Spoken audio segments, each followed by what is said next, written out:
Bosses are in the back for this one as RNG and DMO hit live over in Beijing in RNG's arena, and another good time to be talking about the road here for DMO and how excited we are for their run up into playoffs, which looked impossible at the start. But in RNG's home arena, you pay homage to the legends that have come through, and you pay homage to the RNG that has already secured playoffs. The crowd's starting to fill up, but DMO coming into the arena and getting a quick look at Xiaohu, Twilla, the rest of DMO making their way in, putting some bread in front of the camera as well.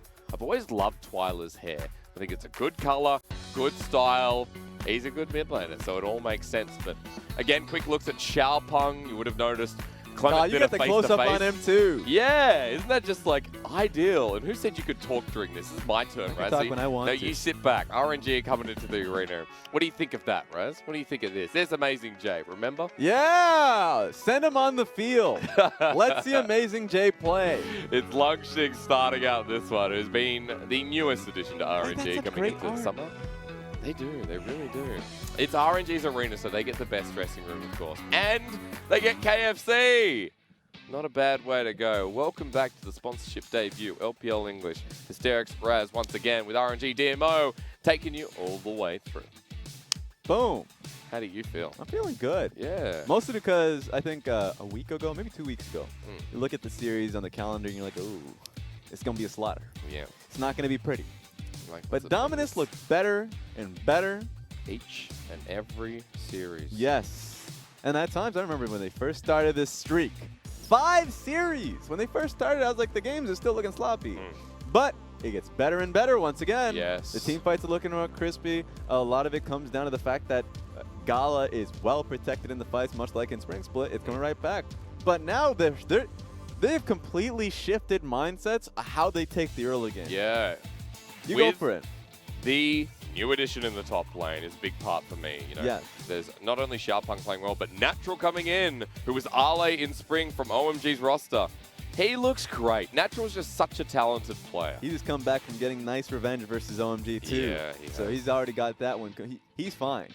He's completely happy. And I like the fact that you and Clement talked, or at least you kind of brought up a Clement point before this day started, where kind of talking about the identity of Dominus being the sword and shield. That the Scion pick, you know, Chang Hong was the shield, GALA was certainly the sword that was well protected. And now you changed it. They're dual wielding. In fact, sometimes they just chuck that sword because they got one right here. Yeah. This team in the early portion of the game are just so aggressive towards the top side of the map.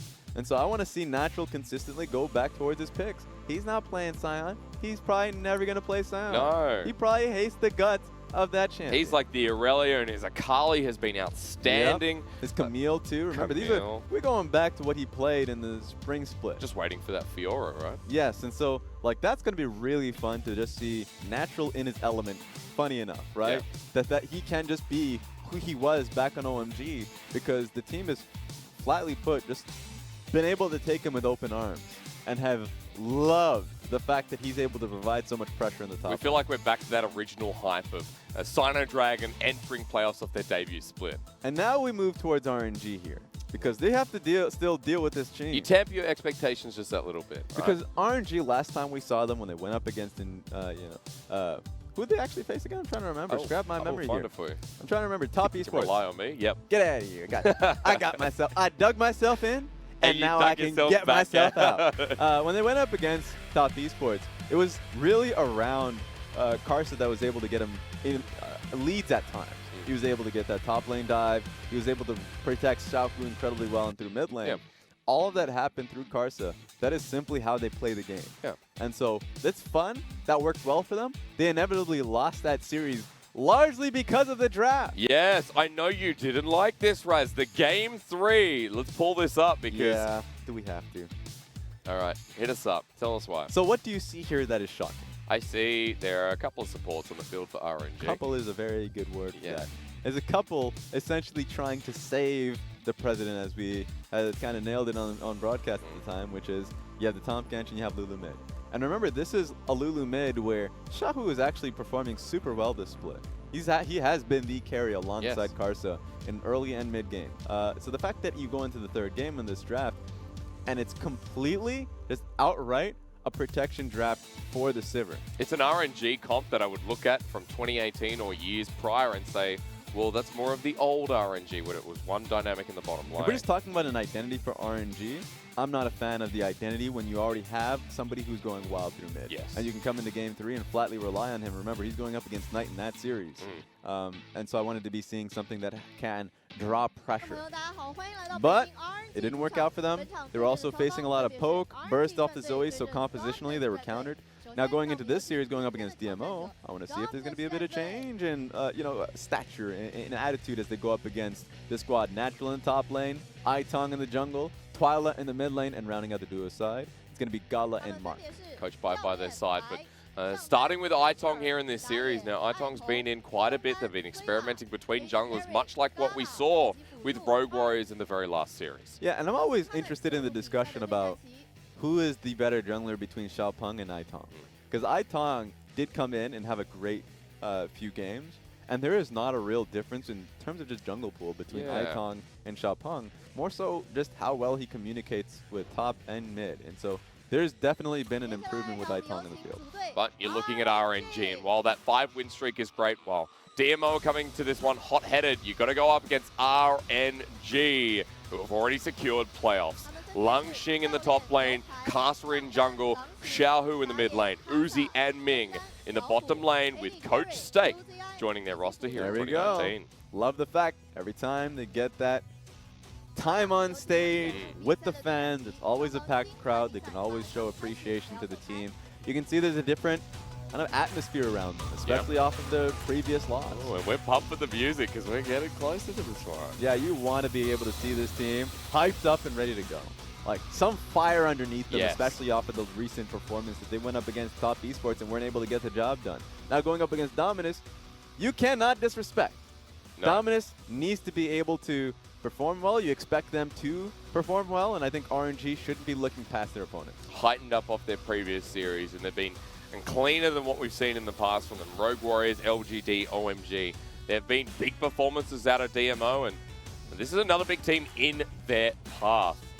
If they can beat RNG, if they can at least take a game, put them up towards that discussion of 8th or 9th when we have so many close teams stacked together. And I love the fact that we're getting a closer look at Coach Bai. We're going to be hearing from him here. RNG 这支队伍现在是世界上最好的队伍之一吧，他们的打法比较成熟，然后英雄池比较深，我觉得针对他们是很难做到的。我们需要破釜沉舟，然后把我们自己的特色和队员的风格打出来，然后跟他们拼一下。Individuality to fight them. I like that. I do like that because long champion pool, Xiaohu has one of the widest in the mid lane. Yeah, I want to see what Coach Stake has to say, or at least like how he responds to this, because I think Coach Bai has it nailed down. I mean, you're going up against an incredibly strong opponent. You should be confident in your own style. Don't let the names kind of essentially intimidate you. Yeah. Even with the current success of Xiaohu, Uzi, how they look like they're playing in playoff form before their previous series, like they look great. But you got to be confident in your own momentum. Like Dominus coming into Beijing tonight, they also look like fabulous across the board. So we'll see how they've been looking. I love that we're talking about coaches and the discussion of drafts coming into this one, because you're right, it will come down to, what can be utilized here. I remember in Spring Split when we were having a discussion about best coaches of the split, which is a very impossible discussion to have, but you can see it based off of the current teams, like the flow, how they're basically performing, the pick and ban, just essentially the team style, and you can see that footprint that the coaches Especially when we have 16 teams and 16 different coaches, right? Yeah, and I thought that Dominus was able to do that in Spring Split. Yeah. Very easily. I thought that the strategy that they've been able to showcase, and especially up against EDG, which amounted to an upset there as well. And when they upset Top Esports during the regular season, this team is incredibly smart, and they have made the necessary changes to find themselves back into the playoff conversation, and a lot of it has to do with Coach Bai. Also the addition of Natural there as well. When you have a top laner who's a lot more versatile, when you have a top laner who that individuality that Coach Bai was talking about is able to challenge, then you've got a lot more to work with. They just don't allow themselves to stall out, which is a big risk for a lot of teams when they see, they come into the league from the LDL and it's just their first split they perform well. They go into the second split, and you start to see failures within the lineup and stagnation across the board. A lot of teams will say, okay, we'll give it more time. I've definitely been in a situation where you opt to give more time rather than making a knee-jerk reaction. He was the one that said, no, this isn't a knee-jerk reaction. I've essentially made the decisions, and now you see Aitong natural on the field, and they have definitely been a nice burst in, I would say, success for the team. It's a matchup where when I first saw RNG DMO on the spreadsheet, I saw it in week number 9 here, or week number 10 here in the LPL, and I thought, oh, okay, Changhong versus Langx, that's not exciting. But natural versus Langx, when both of them have very unique champion pools, heck yeah, I'm looking forward to this one. I think top lane's going to be exquisite in a way. Yes, but then the question comes down to a more realistic, scientific question of who's going to get more resources. Natural is going to get more resources. Yeah. It's going to be, you know, Langx, that is, while a great player, is just going to be holding back, hoping that Aitong doesn't play as many visits as Ming did towards the Shy, or XX did towards 369. We have a lot of top lane camps within the league. Dominus is becoming one of those teams again, funny enough. I want to see how Langx is able to deal with that. Especially with the change in junglers from DMO. You're going up against Aitong here in game 1, and while DMO have a long road ahead against RNG, if they can get this, then it looks pretty damn good. Let's go into game 1 with DMO blue side, GP, Twilla ban. I like that Talia's ban against Xiaohu. Bit of a mid lane focus. Yeah, I mean, remember, for people out there that haven't heard, the Twilla and Jayce are available to play again. It's the Mordekaiser that's still behind that wall. Yeah. The Great Firewall, don't touch this server. You ain't playing. One day, unfortunately for Langx. Imagine if it was playoffs, right? Like, imagine you haven't played up against a Mordekaiser during the regular season all too much, and then suddenly it's playoff time, and the guys, the shop is open. Have at it. I know Gimgin would love that. Kind of reminds me of the GP lore incident where he wasn't possible for play until a major playoff moment in which you know, a certain player or coach, me, benefited. Okay. That's nice. Well, now that Jayce is back and available, after DMO snag away the first big karma from Xiaohu, you get yourself a Jayce back on Summoner's Rift with a Gragas, which has been the red side first pick many times. Yeah, karma is just natural here, and I expect it to be in the hands of Twilla. I think you want to be able to open up the top lane a little bit more for natural, and you heard from Coach Bai, that individual nature, you want to be able to allow natural the mobility, essentially the ability to start the plays. So, lock in that Olaf. Somehow it actually escaped the ban. Yeah. This is such a great 1-2 from Dominus, but they're able to have the Karma and Olaf in the first run. The Cassiopeia was banned by RNG. They wanted to take away Twila's unique champion. But for DMO, the pick of the litter is there. And what do you snag it away with? What do you want to take here? Safe 80 carry for GALA. His love, his life, is the kites are available. Especially since you know that RNG is going to be eyeing the pick as well. I think it's a very smart lock-in, and Dominus have already given themselves very strong picks on the blue side. So it's going to be an RNG that tries to counteract that. I think the Xayah makes sense. But if you lock in a Xayah now, then you know for certain that Rakan is going to be banned. So I want to see what RNG ends up choosing. He's been playing a lot of Sip, but of course Tahm Kench is there as well. Smart. Safe pick for Ming. Yeah, very safe. And remember, if Karsa goes in for an engage with the Gragas, then you always have the Tahm Kench to be able to save you out. Much like the iconic J4 Tahm Kench combination. Yep. You still have a little bit of that as well with the G. Just the G, actually. I was like, just the G. I was trying to get another letter going, like GP, you know, Champion TK. G. Yeah. And then Gragas just has that short name. I'm sorry, you got nothing. He got G. G is probably good anyways. He's rolling like a gang. When you actually have Predator proc, you are literally rolling like a gang. Yeah, you feel it. Right? So I'm gonna take that. Okay. Second ban for this Corky going to be banned away. Let's take the Ezreal from Uzi as well. He's been playing that a lot recently. But remember, his Siv's still open and available. He's got 5 games on it. He hasn't lost with it yet. He's been rolling through the CS with that one champion alone. See if he returns to it here in game 1. Yeah, what we get? I love the Sivir pick. I really do. I think it works well with RNG's composition as well.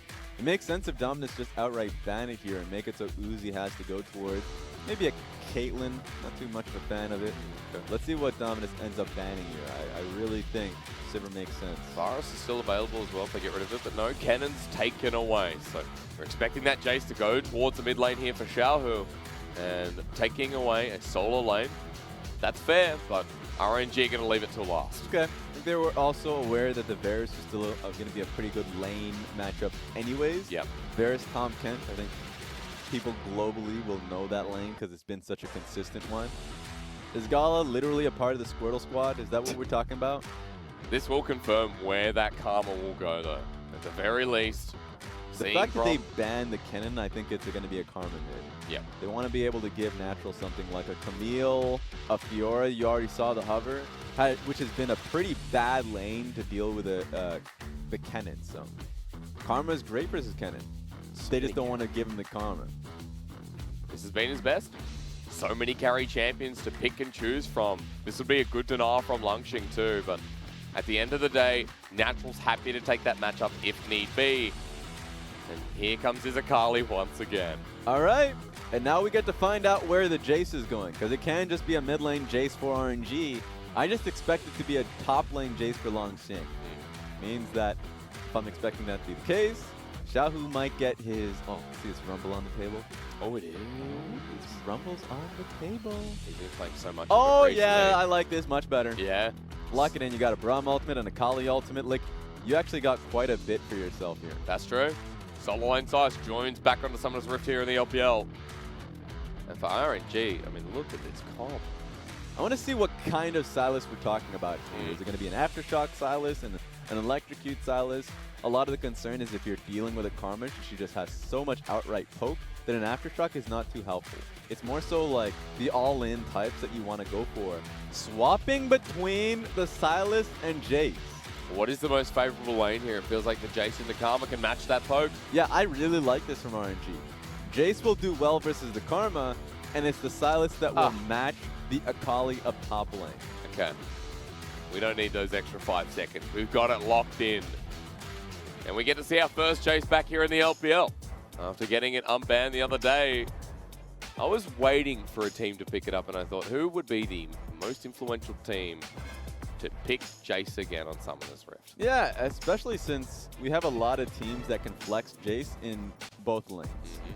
RNG is one of those teams, and hearing from Coach BSYY last time around, making a point that when you go up against RNG, you really don't know what pick ban they're going to be running with. Yeah. They're a very creative team. You don't want them rolling into a full protection composition simply because you know what's possible for that team with so many talented players across the board. And it seems like this time around, Xiaohu himself with the pink keyboard is going to be rolling with that Jayce. Yeah, nice looking keyboard. So Xiaohu returning back, and this is what we wanted to see. Carry champion, it's not going to upset you, Raz, I know, because this puts Xiaohu in full carry potential mode. Yeah. Right? And I just love seeing Jayce mid and what kind of poke he can apply. Yeah. Because a few things that we'll talk about when we get into game is control ward placements, shock blast behind walls, all that type of jazz, which is possible now with Xiaohu. Hard for DMO to run into this matchup. Game 1 will show us if they're ready to continue their hot streak here in the LPL, make that run for playoffs, or are RNG too much? Find out here in Game 1.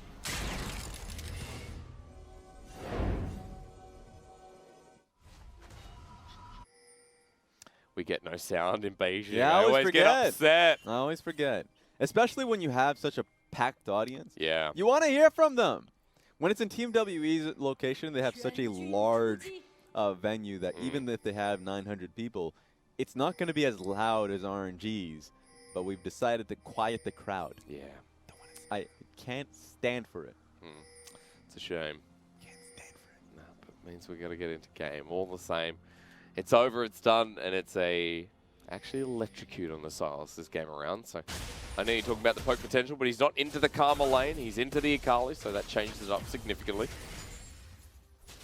Okay, a few things to take note of is not only the multiple inspiration trees you're seeing from both sides, But primarily the fact that I'll say a few things. Electrocute on Jayce makes it easier for him to trade into the Karma. I like the fact that she went towards Spellbook, so she at least has summoners that she can deal with in this one. So Ignite should be coming in. And she also has the teleport just to be able to come in and have a base advantage over the Jayce. So those will keep her alive within the laning phase. What was interesting to me was Karsa and Braum walking with the wave. Like that kind of thing is always a benefit, but we didn't get to see how they were setting up the wave, if they were, like how that was happening, just because the camera didn't, observer had no patience for it. How dare they? But it's something that you see a few times in certain metas that allows them to not give them as much information on where they're starting on the map. Yeah. Or just be able to hold the wave. So, a few things on that one. So right now, I don't know where the Olaf is towards the bottom side after clearing out and starting with blue. Quite often that you see, blue side start here on red. And so, the fact that the first way, or at least the first round in jungling has actually worked out really well for Aitong, and this has been cleared out for him. The point that I made earlier about holding the wave has become true, and now we're going to be able to see that gank in the bot side of the map. Well, that's an instant flash with the Winter Spite. DMO want to take this. It's an undertow that connects to. Ming is in a lot of trouble. The last hit of the concussive blows comes through. They flash back towards the enemy turret. They want to take the 2v3, but they can't. An instant flash from Uzi, but first blood already obtained as Aitong sends down another undertow. Gragas comes in. Karsa comes for the return, and he will find one. And almost, yes, two. It's a double kill. Set up for an early triple. Thank God for bone plating, because otherwise Karsa's going to kill you. That was so well done by Karsa. He saved them entirely off of what would have been a disastrous early game. We talked about how smart that was from Dominus right in the early portion of the game to hold the wave. They did that. They allowed Aitong into the lane, but all of that was far too obvious for Karsa to be able to come in, save them out, and now he has 2 kills to his name. Karsa's not there. Game's probably over from the bottom side up. GALA and Mark would have taken over. And even though the Karsa picked up one, it wasn't all. As DMO thought they had this. Look how long this journey was. Right in the minimap, you see how he was just starting up in his own base, basically, and taking the long walk. The fact that Uzi and Ming bought so much time. Predator there too. So he was just booking it, hoping that he can get there on time. He did. Uzi was able to buy as much time as possible. Still dies, but the fact that he dies is actually perfect, technically, because GALA had to commit his flash to get the kill. What did you say it feels like when you pop Predator and you walk into someone, Raz? Walking like a gangster. Yeah. From all the way near the start of the base, that is a long journey, and one that Karsa's going to be proud of. He's 2-0. Big start here for the Gragas jungle once again, and we see what Gragas jungles can do when they have that same start. That's just in-game adaptation. Yeah. Something EDG wasn't able to do versus Dominus in the first round of playoffs. In a series, RNG is able to do that within a few seconds, honestly. Karsa was there just to be able to protect the lane anyways. So, good job by Karsa. I want to see what they can accomplish going forward. But this is going to be a pretty fat base that he's going to get off when he does get that purchase. Yeah, going for the final clear, heading towards the top side where those 2 kills net him into the Predator we talked about.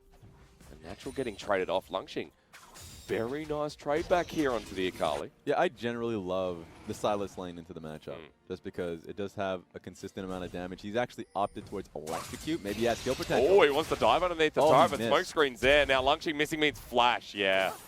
That was pretty easily done from Natural. He may have missed his Q, but probably didn't know the cooldown of the Shroud. True. Because he wouldn't have gone in if the Shroud was up and available. So at the end of the day, he went for it. Didn't come out, but you can already see how strong that lane was for Langx. Didn't read the patch notes, Raz. Remember, it's a flat cooldown now. Who reads it? I mean, he does. It's just about memorizing it. Yeah, of course. And having the team that will allow you to play it. We're doing this again, by the way. Sad face. Are you ready? Aitong sitting here in the brush, level 5 versus level 5 on Karsa. Maybe. It's not going to happen. Gragas is over the wall. He's like, absolutely not going to happen. They actually have a very slow push. If Aitong is this patient, it's going to happen, Raz. What is he going to get from it? There's a Tahm Kench that will save him. Well, he's been slowed down with the Winter's Bite. Here comes Karsa. DMO like, nope. Book it. Double body slam into the bop, and DMO might just have to walk away. Yep, okay. Mark exhausted, and look who's going to follow this one up. Chilling smart onto Karsa, and Mark being this low cannot be good. RNG don't need to outplay when DMO do it for them. Great devour from Ming. The Olaf is angry onto Uzi. He'll find one, but the explosion as Karsa hits level 6. You better believe that was assist number 2,500. Woo! Congratulations to Uzi. He's already picked up 4 this game, so 2,500, hitting a milestone. Not a bad way to go, Raz. I'll tell you one thing, Karsa picked up another double. He's now 4-0, and like Meteor, we're going to see a big Gragas. So, I got confirmation that was 2,500 kills. Ah, even bigger. Even greater. Let's just see the entire action, because it still costed his life, sadly. Be able to take this play because, I mean, Karsa set it up perfectly. Knew that he just was going to be in the area for it. Essentially sensed it. Probably had a good inkling that Olaf was in the area. And then, that's the first kill. Really well done. The next one was going to be even better. So, being able to see that kill come through from Uzi, really well done. Sacrificed his life to be able to get that job done, but, I mean, at the end of the day, he's going to be able to nail it. And it's the Beijing audience that knew it too. Hell yeah. You can imagine the environment there. What does Uzi think? Oh, hang on, did I get 2,500? Of course he's not going to care about that. Not only did he die in this situation, but players just want to be focused within the game. That's true. Don't be chasing stats. Don't do that. That's true. So I love he did how a good job. the hail of arrows from Uzi just before he died killed that last minion that Karsa leveled up from. So we're going to have a look at what happened during the replay because Xiaohu went all in. All right, let's see what we missed here. I mean, he's definitely going to die. There's not much to... Wait. Yeah, you got him. Okay, so he's dead. Oh. Run away. Get off of me. So at least there's other responses across the map here from DMO in the early game because Karsa's so far ahead, but now Xiaohu getting knocked down. The kill before went onto the Kaiser. Aitong's picked up a couple here on the Olaf. DMO are not without a response, and they've even got a top lane that's pushing out as well. Yeah, it's not really a bad thing for Dominus with how the game state's actually been going in favor of RNG. They do need to be able to read this, though. Recognizing that mid lane has now gone off the wave, they should have an inkling now that the wave is met in mid lane, and then no one has been able to essentially just meet it as well. So Jayce is going to be, actually going to be finding a gank on top of Twilla. Yeah, Karsa here, level 7. Explosive cast back and available with Flash and Predator at the ready. Oh my god, another turret plating? Jesus. Get it. I mean, RNG's bottom lane, they're already ahead by so much CS, but in one fell swoop, they've picked up 3 bits of turret plating, and Aitong now looking to challenge for his red buff. Predator's here from Karsa, and they want to make the dive work. Xiaohu got chunked so much. The more time this takes, the easier it is for Dominus to defend. See if the poke can at least hit Mark, or at least GALA in the process. There's a shot blast, misses. Stop it. RNG being slowed down. DMO moved with them. But this is just crazy. The fact that RNG just have so much poke within the composition, let alone just the lane that Varus and Tahm already provide. So Mark can't touch this lane as he's just getting harassed, and it's going to be an easy Infernal Dragon by RNG as a response. Double Infernal as well. 500 gold lead at 10 minutes here for RNG. Blue buff going over to Xiaohu. Karsa back to clearing here, and has got a bit to go through in his jungle. While Xiaohu's kept up in CS, the lane I want to now talk about for DMO is this top lane in natural. Matchups turned a little bit since we saw that dive and Langx burn his flash. Yeah, he's actually losing out on quite a bit, but this is a pretty... It should be a larger slow pushing wave. Not only this cannon minion wave, but the one just behind it following up. If this dive comes through, even if he just gets chunked and pushed off the wave, it's going to be pretty damn daunting to deal with this matchup. So it's nice to see Langx fighting back. Oh, he wants to go willing because the Gragas is nearby. Langx at half health. Natural takes the trade handedly, but the Karma's left. So now it's a 2v1 if Natural gets caught out. Love the fact that RNG is still playing to all 3 lanes. That they're not just going to throw Langx on the deep end, but it's going to turn into a gank. Let's see if Natural can take it. Well, Karsa's got the body slam and flash ready available, but have an inkling that Rift Herald's going down. Meanwhile, they don't need to because RNG picked up the bottom lane turret at 11 minutes. This is going to be tough for RNG. I don't think they can contest this whatsoever, and Dominus should recognize that. They still want to go. Here's Predator once again. Natural might be Vinatron. Body slam connects as well. Sends him out of the shroud. The perfect execution is an escape tool, and GALA teleporting in just to help them secure Rift Herald. Look how close that was. That was actually so well done from Karsa, but they still lose the ultimate objective in the Rift Herald. Let's see if Dominus can get them plates. At least it pushes the Akali back, but at the end of the day, she's changing lanes, going towards the bottom side, where now the lane swap initiated after the Rift Herald here for DMO. At least RNG ends up matching it as well, so it's not going to be too bad of a situation for them, but your focus is now on Aitong. Like, cleanly put, he is now ducked back into Fog of War. Maybe he even gets a base off. He can start planning where that Rift Herald ends up going. He's going to have a lot of time to work with, like about 2 minutes of which he can decide. So I want to see where it ends up going. I think they should have a lot of pressure through mid lane. I was going to say, now that the wave's crashing in, now that DMO can reset and the Olaf's been able to go back and pick up the Phage alongside Warriors, there's an easy access through that lane. So clearing out vision through the river though, RNG denying any kind of roam here from DMO. I want to see if there's any additional help for this mid lane push, because just flatly having the Karma and Olaf I don't think is enough. There could be a possibility where, you know, Tahm Kench, who has teleport now with his spellbook, is going to be able to come out mid and help out. Or even just using his ultimate if he has enough time there. So it seems like it's going to be Braum that's in the area. Going to be caught on a ward, but all of this is important so Dominus can get a very clean push with their Rift Herald. Feels like they'd have to make a move though, because the Uzi and Ming towards the top side once again are looking at turret plating, pressuring GALA underneath the turret. And he might be fine for now, but all it takes is GALA getting caught out, and that's a quick kill. But Aitong's in a perfect position in between mid and top lane. So it wasn't just going to be mid lane. If anything worked out, let's say if Ming and Uzi were trying to punish just the one person in lane, suddenly you look for that long lane Olaf gank, try and get on top of the AD carry himself, and then you turn into a turret plate. So there's a lot on the line, but they only have 40 seconds worth of turret plating left. They want to get that gold. Aitong sitting mid. Here's going to be the play as the Olaf is nearby, but Xiaohu has the ability to knock him away if he wants to put this over the wall. You got to set the dinner plate. Gotta it's make already a move. 5:59. If you don't set it down now, you ain't making anything. Aitong's waiting. He's been here. He's doing a Ning gang. A Ning Herald. It's awful. It feels bad. You can't make that cash money anymore. Oh, no. Yeah. 15 seconds, so that's it. That's time. Yeah. Call the buzzer. He's going to the top side because he's like, I need something. I think RNG did a great job of being able to defend these two lanes. But let's see if they can defend this. I mean, you're going to see Rift Herald at this point. Where's the eye going to pop up? Instead, they go for Ming. They send the undertow out. And Karsa's pop Predator here. This could be a pretty big move as Xiaohu's moving up the river as well. All right, but they're just getting pushed off so consistently. Really well done. This is what RNG does best at this stage in the game.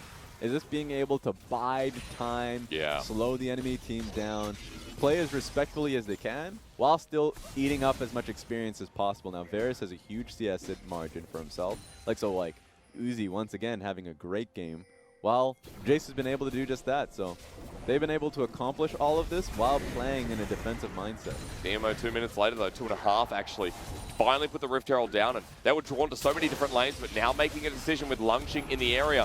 They're going to get a bit of damage on the turret, but I don't think they get this. Yeah, pretty easy clear from RNG, so no gold gained by Dominus. As you can see, the turret plating is pretty heavily towards RNG, 800 gold.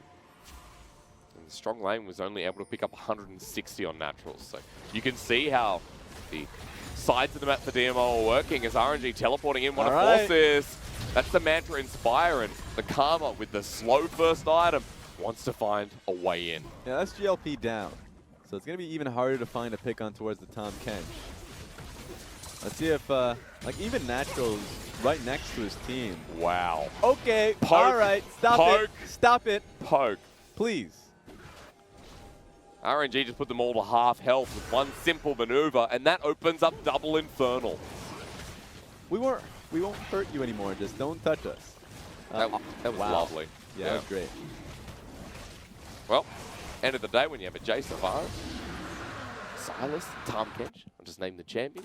But even still, you're right. That's a lot of poke within the team, even including that AP from the Gragas. And a lot of people won't expect the Sylas to be a poking type of champion because he has the Karma ultimate that he can pick up. Yeah. He can literally turn into that Karma and provide as much poke and extend the idea of RNG's composition. So Siege is definitely possible. I love the fact as well that we could see Glacial Fissure just to find one target and then everything else follows up from RNG. Yeah, they have a lot in their composition now that if they have a lead, they can continue to pressure that. And they definitely have a lead for themselves. 162 CS on Uzi. 16 minutes into the game is pretty damn perfect. Again, remember, this guy, I know you and BP were having a discussion about this. I looked it up again. It's 10.7 now. 10.7 CS a minute Uzi's averaging, which is incredible. LWX is behind him at 10.3. That actually might have dropped in the last series, but it's great. You know, 40 CS over his opponent right now. Blade of the Ruin King. Another on-hit Varus, which is going to be escalated. I want to point out the Yomu's Ghostblade first here for Xiaohu with a Hex Drinker by his side and a Proto Belt. It does make a pretty large difference when an AD carry is able to get near full build 30 minutes into the game as opposed to, like, let's say 37. Like, for RNG, their windows are so large later on in the game because their AD carries accelerated far quickly than any other AD. That's been, like, the benefit of actually having Reckless on Fnatic. When you have an AD carry that farms up perfectly and is able to get to their item break points far faster, not only to the enemy AD, but also is able to get to that, like, late game element, so their composition is pretty damn good. And you get yourself a, you know, that temporary front line like the Sylas, the Gragas there, Tahm, Kench. There's a lot of safety for him this game. And for RNG, the fact he's already got that item, they're able to defend this mid lane turret. And here comes Uzi now. All right, I've got a new goal, a mission for Dominus. What? Get a turret. Yeah. You had the Rift Herald too. You tend to forget that. For a team that had Rift Herald and early pressure through Karma and Olaf, they haven't been able to get a damn thing. Eat this axe, is what he's saying. Aitong has sat in this brush for an accumulative time of 5 minutes this game, Rose. He's been here a lot. And now RNG is saying, move. If there was a heat map, that place would be a goddamn oven. That's very true. It's the Black Cleaver Warriors Olaf that is looking to start something once again. And you wanted to see a turret, I'm with you there. I want to see something here from Dominus, the team that is on the win streak, the team that we've hyped up as actually able to take credibility in this matchup against RNG, because ordinarily with a start like that, I would say you have no chance against RNG. That's not the case here. I mean, both of these teams have a very similar ID, or at least like goal later on in the game, because GALA and Uzi are great teamfight AD carries. Very true. Like, that's just the case. And in fact, we're just talking about how Spring Split went for both these teams. People would say GALA had a far more successful split, just individually speaking. That he was able to get in his rookie split? Yes. Like, the fact that he was able to perform so well. He was a primary, not only carry, but literally a playmaker for the team with his Karsa. That he's able to find those moments, assassinate people when the back end a team fight. That he was playing on a knife's edge. So, coming into this game later on, as you can see, like 25 minutes, there's a pretty equal opportunity there. I do want to make a point of the fact that, well, GLP was picked up by Twilla. He's finally got his Athenes and Holy Grail. I would love to see the Ardent Sensor soon enough. And that would be a nice supportive build to be able to get GALA rolling. I'm interested we're seeing this transition here, especially from the Karmas in the mid lane or top lane. We know there can be the Iceborne Spirit Visage, but the Karma through mid, the hose that's come out of regions like LEC, I know LCS are doing it as well. We haven't really seen that in LPL. It's been that one explosive item into these support items, or it's been full support all the way. Yeah, and it really just depends on the type of team, because you would either want damage, or you just want to be able to support someone as soon as possible through the very cheap itemization of, you know, Athene's Unholy Grail. And I think the idea of having outstack GLP is always a benefit. Yeah. Like, Twilla recognizes it. A lot of the times, it just makes it so much easier for your composition to get picks or extra bit of damage down. And if you look at Dominus's comp, it doesn't have pick within this comp. Yeah, that's true, actually. You do not have hard CC outside of, let's say, Braum Ultimate. And if it's being used for that, you're either incredibly snowballing or incredibly desperate. There's no in-betweens. And that's why I would love to see Hextech GLP, which is the case, or just an Akali flank, if that's ever possible. It's going to have to come in handy here, Raz, because DMO spot a triple Infernal that RNG are gripping up for, and DMO here have to stop this. They can't see! Hashtag get them wards out. Well, RNG's back away from it. Oh my god, get a band-aid for Aitong. Yep. Half health, the poke continues up. Get Uzi has 2 items, Karsa's chasing him. And DMO are just sitting back while now RNG start the dragon. Here we go. He has flat penetration now. Wow. The Gragas does. He's actually packing a major punch. That's just a triple Infernal, and there's a mountain coming up. All right, this Gragas is going well. Karsa has these moments. Yep. You just want to sit down, watch, and just see the magic happen. And appreciate the man, right? as we have called the best jungler in the LPL. That early game packed a punch, and you're right. We'll get towards that next 10 minutes, and we'll see the 4-0-1 grow. I'm sure. It's like a nice plant out in the sunlight. Yeah. It's not going to be as subtle, unfortunately. No, it is not. At this stage, Dominus still has a pretty damn good Akali that's going to be sticking in side lane. Was able to retrieve that CS. He's in a pretty good spot right now. And I think it's correct for Dominus to be playing a game far more slow around this side of the map, recognizing that Natural is going to be able to get that shove. That's a positive. That's a big positive for Dominus. So good side lane push coming in from Dominus, but unfortunately, if they ever find themselves in a fight with RNG, a triple Infernal RNG, yeah, you're losing out. Oh, the poke, the 2 items. Help. Going to be rough, and the damage that they have negated by the Hex Drinkers that have been picked up by Xiaohu and RNG. And now RNG decide, yep, it's time for mid lane. They'll take it handily, and DMO have to respect it. How are you going to push them off is the big question. When does this stop? Because Baron's there, well warded, and DMO are backing away by the 3. Now, if they back here and it's spotted out by RNG, they just handedly lose Baron. I don't think they would ever go for it right now, but they have enough vision control to feel comfortable about it. So just remember, if you look at RNG's composition, they're incredibly bad at taking Barons simply because they just don't have a true tank outside of the support, resource-filled Tahm Kench. So they don't want to be playing around a Baron buff fight. That's probable if Dominus just looked at face check bushes. But they want to see Dominus face check bushes. They do. Yes, they do. So whether that's around the Baron area or closer towards this mid lane where we've been sitting for the last 10 minutes, it feels like. I mean, that heat map still there. Aitong's moved slightly upwards towards that purple thing and is now just between lanes as he once was before. Good vision control here from DMO to make sure that RNG have now lost vision towards the Baron area. Just in another period of time where it feels like, okay, RNG are going to build us up to this one fight once again. What were we talking about before where maybe BLG in the past were more like RNG, or I have a short-term memory. I'm like a goldfish. You're just talking about playstyles, and yeah, BLG and RNG were fairly similar in how they wanted to slow this game down to just being able to focus on item break points. Of course. Like a lot of the times this segment of the game is called a lull state because a lot of these teams are really focused on just being able to hit those item break points and then choke out vision in a very slow fashion. And remember, you know, just trinket wards that get placed down or the support wards, the best way to clear them out is time. Yeah. Like, as long as you play it safe and according to pressure, like the ward that's currently placed in this bush will just be gone soon enough. So Aitong might be gone a little bit faster though. See the smart plays that you really just want to come out. That's going to be the ult bird here from Aitong. So RNG spot him out. They don't use too much to find it. But now still toward the Baron, this is what I said, the poke that can come through, they're setting up.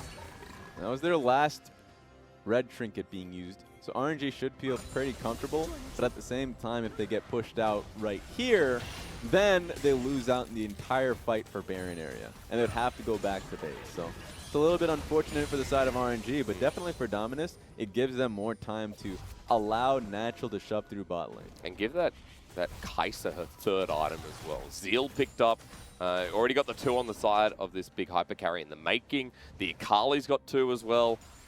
DMO definitely hitting those item breakpoints. And when we get that Ardent Sensor from Twilla, that's when I start getting concerned that GALA is going to be huge. I'm going to do a little bit of foreshadowing. Okay. I'm going to really hope that Natural has pressed tab and realized that the Zhonya's Hourglass is there from Langx, because I think Natural is in a pretty good state to go all in and all in with the Morel and Nomicon to be able to deal with the King's Rush and W, I believe, from the Sylas. Yep. But Zhonya's has just been the bane of every Akali's existence, to be able to dodge out in the second R2. So, let's just hope Natural doesn't find himself in that same position. Well, it's been a quiet lane. We haven't actually seen them go on head-to-head for a while. They've cleared waves, backed off, rinse and repeat. And that's because RNG have been pushing waves, securing the side lane shove, and then getting dragons like this, while now we actually see a move from DMO. It's towards the top side. They're going to shift their jungle and support up here as well. Twilla clears the way, but Xiaohu here is a response, so it's another free dragon with a double mountain on the horizon. No, can there be one dragon that's bad? This is the best dragon game I've seen in such a long time. All right, so we are unable to give you a fourth Infernal Dragon. Can you have a few Mountain Dragons? This will be the game where I don't think we actually get triple Mountain. I think we're going to get an Elder after this next one. Yep. Which is a shame, but this would be the game where you know that would be a triple Mountain as well. Yeah, 100%. Yeah, that's a bet you go home with. Double Mount. I hate a Jayce with double Mountain. Late game Jayce, people go, yeah, you know, there's other better picks, but when you see a Jayce 6 items with double Mountain on a turret, it's gone. He presses W. Yeah, I'm triple Infernal, the bound of Shock Blast. Like, in general, this team will put through a lot of damage through their poke. Yeah. It's a blessing that they have a Braum right now. Yeah, I was just thinking, like, man, the Braum is such a 200 IQ pick. And remember, Braum has been really good versus Gragas because of those casts that he's able to deny. So it's one of the most, it's one of the main reasons why people just absolutely despise Braum as a champion is because of that. Oh, GALA, Killer Instinct. We're finally getting some action here onto Xiaohu, who gets half health in front of the Baron. RNG being caught out as Aitong has to pop the ulti, but Chains of Corruption comes through while Langx's looking for a flank. Suddenly we just went from 0 to 100 because they were getting angsty. Now you know why it's hard for RNG to even think about Baron, even with everything going their way. They're just incredibly squishy. Karsa and Xiaohu got blasted, though Xiaohu had to deal with a Kaisa on top of his head. I love how instant DMO were on the trigger. It was GALA popping the ultimate as soon as he saw the dismemberment of RNG spreading out. And that's so hard to do, to make that call when there's so much fog of war in the area, that there could have very easily been a, Sylas in the waiting, Tahm, Kench in the area as well. That can just turn on Kaisa on a dime. But in this case, GALA went for it knowing that he had to be making those risks. We're doing it again. I guess the mountain sways RNG that they should take this fight, but DMO is set up once more. No Killer Instinct available. Twilla's in no man's land. He needs to calm down here. Xiaohu actually didn't do that much damage to Aitong. DMO are walking in there, phasing RNG off the objective. They might clear vision, they might force it even further. That's 2 Guardian procs that have actually worked out wonderfully for the team, and on top of that, the Karma Shield is going to be doing even better. So right now, they can deal with some of the poke being answered back by RNG. This is a pretty good game so far. Dominus have actually showcased to us that they can play a far more patient game. Yeah. A lot of the games that we've been seeing while they're on a 5-series win streak has just been really hectic fights around natural, just finding, like, outplay situations. Sick ultimates Aurelia or Akali, yeah? This has been the opposite of those games. So it's nice to be able to see that Dominus can actually play a far more calm one, though. Aitong, look. Yep. He just needs to calm down. I was going to say, it's with the sub-jungler, the jungler who has always been the fill-in for Xiaopeng that DMO have tried to work around with. And in this game for DMO, they're setting themselves up once again in front of the Baron now. RNG will spot them out. They'll back away. They'll clear the mid wave. And I hope level RNG 16. didn't see that shield come through from Braum.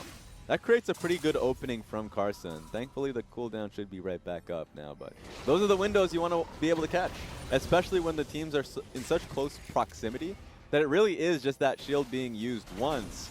And then suddenly that opens the idea for a Gragas to look for Predator into the body slam flash cast. Like, those are something you need to be able to watch out for, that Braum should be watching out for. Because we're at that point where death timers are so damn meaningful that death timers will enable one of these teams to break the base. It's not going to be like Game 2 of BLG's one, where it's just like the wave was literally just there so you can turn it into an end game after the second fight. This time around, the difference is you take the fight, you get Baron, and then you clear wave and go back, right? It sets them up for another play. It's still incredibly impactful. After that one team fight, that turns into potentially a 1 game 3 minutes after, but you still got to work for it. It also means that, there's a lot of that individuality that Coach Bai was talking about, because we have all summoners up and available. We're waiting for that one outplay from people like Natural, Langx, Xiaohu, Twilla. The carries of these teams to make the play, and it's Natural over the wall as Karsa doesn't get tagged by the Winter's Bite. He runs, he leaves, DMO get poked out. I love that he's just looking for these plays now. Oh, they got the Braum. And that's going to spread onto Twilla. The Shock Blast comes through. They've locked down one. The Explosive Cast sends them out. What that means, they've disrupted DMO's formation. But they regroup, they recharge, and RNG still a dragon to be taken down there. They knew that the door wasn't available, and they were able to get the flash out of Braum and positioning on that dragon. I like this, though, from DMO. They're charging up towards the Baron. They say, hey, if you want double mountain, we will challenge you. We'll look for the Baron. But they know they can't do that. That's actually just not a good call anymore. Teams have just flatly put themselves in positions, especially when they have a lead. They say, yeah, okay, fine.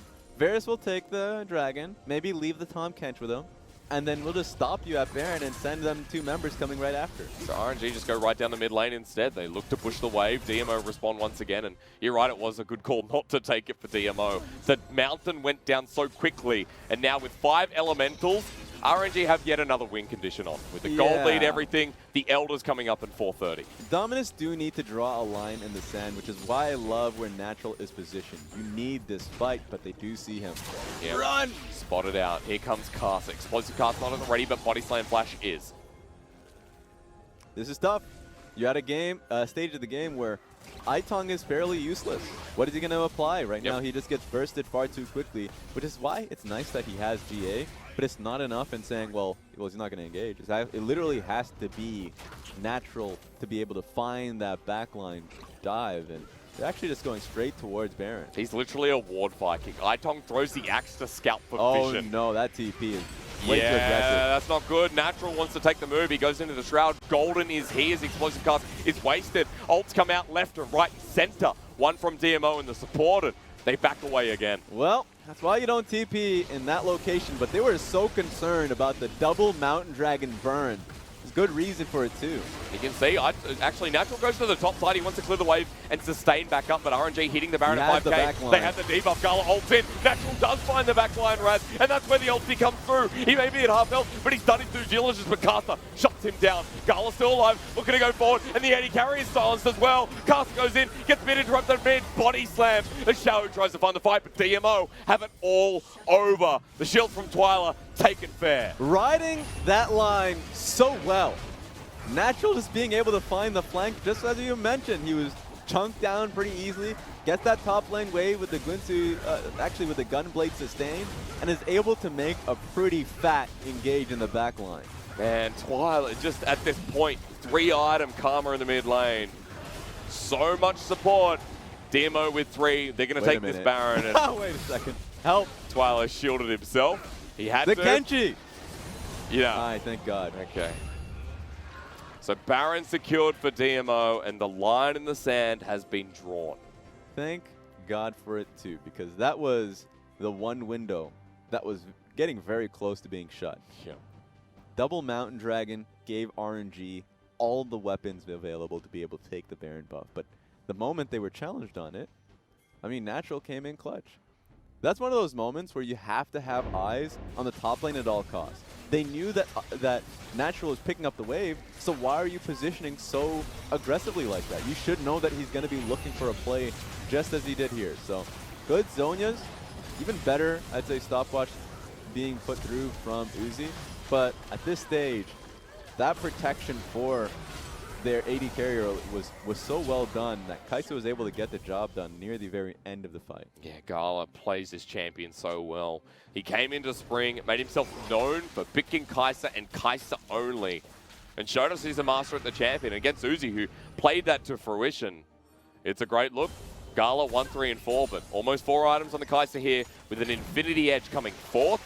A rare item to see on your AD carry. Yep, this is a full AD Kaisa, which is going to be really fun to see versus a very squishy team. This is when you pull the guns out. Because if you have, you know, the AP Kaisa, which really does a ton of damage, you do have a mid-game trop where you're trying to build up your Muramana. And then another thing as well is that you just have a great amount of burn on tanks, but not so much on just outright squishies immediately. All right, let's take that. I hate this new interaction. It's so unfair. Baby. That is so unfair. All right, Uzi gets red buff. I'd say fair enough, but it really wasn't. 45 seconds to Elder though, Raz. And we come back to another point where, yes, DMO have Baron, but that Baron is to get them to this point. That Baron is to hold off the waves. They haven't been able to take any turrets with it. They're coming to a point where now, okay, let's get wave control and look in 30 seconds towards this objective that if RNG get and fight you with, you will not win. LPL, I love it when we get ourselves into Elder Dragon fights. Because this is when you usually go all out for it. You don't want to lose an Elder Dragon. Especially, you don't want to give the Elder Dragon away to a 5-dragon team that RNG have. It is the best dragon RNG I've ever seen. They are incredibly stacked. And they're now teleporting in to just commit to the wave here. It's going to have to pull Dominus away from the pit. Well, 5 members all here. Predator has been used by Karsa, so that's a key initiation You don't have a tool. minion wave. You can't act like that one HP minion is going to be bringing you to the promised land. We begin. Now, they have a good Elder Dragon team, but Natural, that is not a good Zhonya's. That could have cost the fight. Let's see. We'll go in for a 5v5 as Ming has been caught out. Glacial Fisher flashed away from it. They're still doing the Elder Dragon 2K. Look for the steal. RNG get it. And now it's time to burn. They find the first kill. And RNG's fight has been heightened. DMO lost on all levels. At the poke, the flash, the corruption. GALA's about to get the heavy hand. As who took the rum? Karsa is about to tell you. Good night, GALA. It's no rum for you. What the hell? Everything happened so quickly. Akali lost her fangs, wasn't able to go in for a fight, so they just decided to go for a full burn on the Elder Dragon. And Karsa comes in big with that steal. That steal, then the fight was so easy. As I will quote myself, because apparently I'm narcissistic. Ah, perfect. Triple Infernal with Elder. You cannot win a fight from there. And RNG just going for the end. Look at where Akali is. Aitong going to walk in. I mean, this is the most anticlimactic ending because RNG have taken the health bars. They've taken the game. They took an Elder with Triple Infernal. And of course, they take game 1. That was such a huge shift that we saw. Like RNG going up against a pretty damn active Dominus. Dominus made the right calls to being able to pick up Baron buff, prolong the game, challenge RNG when it counted, and then you get to that one key point in the game. Zhonya's was used, and so they decide saying, okay, well, this seems pretty unsafe for Akali to even run Disruption anymore. Let's go for a 50-50. And you know me, I love my 50-50s. I think we all do. A good 50-50 was shown, but... Now I'm going to quote an amazing Yipes out there. Is it me? No. Oh. Yipes out there saying 50-50. You take those 50-50s. Okay. And so Dominus definitely took it. And they definitely lost it to Karsa. Lost it, yeah. Oh my goodness. So oh man. Those are the only replays we need. Yep. Just run a package and run a replay of just that being consistently. But congratulations to Dominus being able to come back into the game, but RNG just being able to regroup, recognize that, okay, we lost Baron. It's okay. We still literally have 5 dragons to our name with the incredibly like. Isn't it 24% with Triple Infernal? And so like the fact that they were able to have all of that underneath them in an already pretty damn good team fight comp. Yeah. Triple Infernal, Elder, you get the double mount, but by then it doesn't matter. I mean, turrets are going down anyway. And great end to the game. Yep. An end that I think Dominus will be looking at and going, okay, well, what should we have done there? But you're right, props have to be given to the way they played that early game and the way that Dominus were actually able to control parts of RNG. I want to talk about how important that Zhonya's was. Because Akali, when she goes in, sure, she lost obscurity and, you know, she's basically set out to the wolves. But even if she had obscurity, to be fair, she got pretty much hard denied by Gragas. Yeah. If she goes straight into the back line, there's multiple CC points that can knock her down or at least stick her down. And the Gragas cast that will throw her out of the W entirely. Right. And so it's very easy to just burst it down. That's why you need the Zhonya's. Yep. The Zhonya's is to be able to buy as much time as possible for your team. Extend it even further. Extend it so, no, it's actually just to not only extend it, extend the time which you're alive. I call it a filibuster, much like how Lissandra plays out team fights. Like, basically, mages that go into fights are not tanks, but act as tanks because they buy a lot of pressure and focus. So then GALA can say, great, I can go in front to back. You look towards mid lane and say he can do the same thing. Like, Olaf has a lot more free time, where if the focus and attention wasn't on the Akali, Olaf gets bursted. So that's basically they can't win the fight after that, and they just got to go for all in on Baron. Yeah, because we saw it in the first fight, especially with, we saw it in the first fight around the Baron when DMO were able to pick that up, and Natural jumps in, uses the Zhonya's, and look at GALA, runs forward.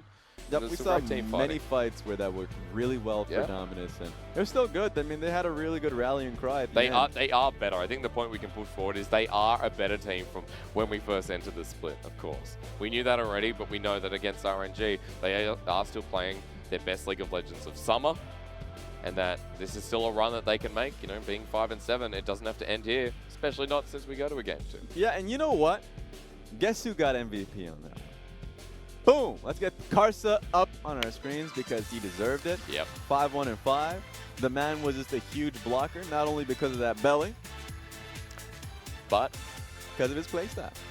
He blocked the Akali in multiple fights. The one time that he wasn't, there and didn't catch the Akali coming.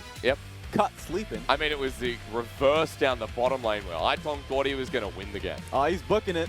This is the mini-map highlight reel. As users say, wait for me! I'm coming!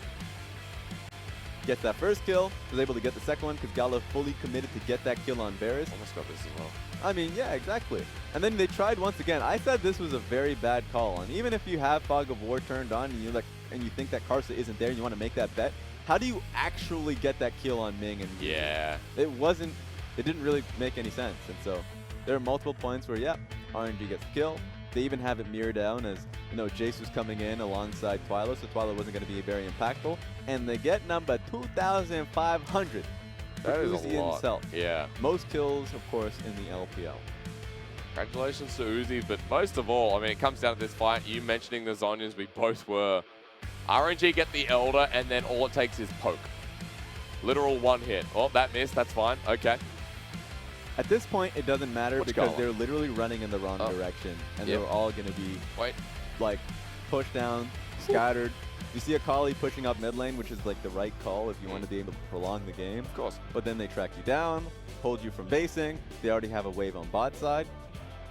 So it was pretty much done deal from just that fight alone. I just love that that game was nullified from the get-go with Aitong coming to the bottom side, and that could have been so much worse. That's GALA's game from there. Where he gets 2 early kills, and Aitong assists, he's able to visit other lanes. But then we revisit the bottom lane again, and Karsa's there once more. A double kill, Gragas on 4-0. And I talk about this idea of just like being able to hold the bubbles, not allow the enemy team to pop it. That's right. If Uzi and Ming, as per usual, are doing well in lane, don't allow the enemy jungler to be able to perturb that. And that early game, the first level that you saw, and this is one of those moments you have to look back. Everybody out there that wants to investigate what happened in level 1 that allowed that frozen lane there for Dominus, Karsa knew it was happening. He made that rush effort, and he was able to get 2 kills in a situation where Dominus made all the plans to allow Olaf that free early gank, and it was still denied. I feel like we saw good signs out of Dominus, though, all the same. But RNG just looked that much better. RNG 9-2. Game 1 victory. We'll see if they can do another 2-0 run, which we'll talk about right after this.